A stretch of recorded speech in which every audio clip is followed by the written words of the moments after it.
গতকাল চলে গেছিলাম বিয়েবাড়িতে, আর বিয়েবাড়িতে কিন্তু আমার ছোটো মেয়ে যায়নি বলে আমরা সবাই কিন্তু ওকে ভীষণ মিস করছিলাম। বৃষ্টি পড়ছিল তাই ওকে নিয়ে যেতে পারিনি, তাই চলে এসেছি আমরা লজে। এখন লজের ভেতরে আমরা ঢুকেও পড়েছি। লজের ভেতরটা তোমাদেরকে দেখিয়ে দেবো, চলো। তার আগে একবার বউটাকে দেখে নাও। বউটাকে আমার কিন্তু ভালোই পছন্দ হয়েছে। তোমাদের কেমন লাগছে অবশ্যই আমাকে কমেন্ট করে জানিও। চলো এবার দেরি না করে লজের ভেতরটা তোমাদেরকে একবার দেখিয়ে দিই। লজের ভেতরটাও সাজানো কিন্তু খুব সুন্দর হয়েছিল, তাই মেয়ে আর বাবা মিলে ওখানে একটু বেশ ভালো করে ফটো তুলে নিল। আর আমি আমার বরমশাইকে বললাম, তুমি ফোন না দেখে এসো তো, তোমার সাথে একটা ফটো তুলি।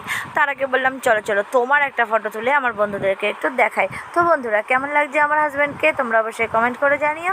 আর এই ছিল সেদিনকার লুকস আমার। মেনু কার্ডটা দেখে লোভ না সামলাতে পেরে তাড়াতাড়ি চলে গেলাম খাওয়ার টেবিলে। চলো চলো তোমরা তাড়াতাড়ি একটু মেনু কার্ডটা দেখে নাও। আর সেদিনকার মেনুতে ছিল কাতলা মাছ, মাটন কষা, চাটনি, পাঁপড়, মিষ্টি, আরও কত কী।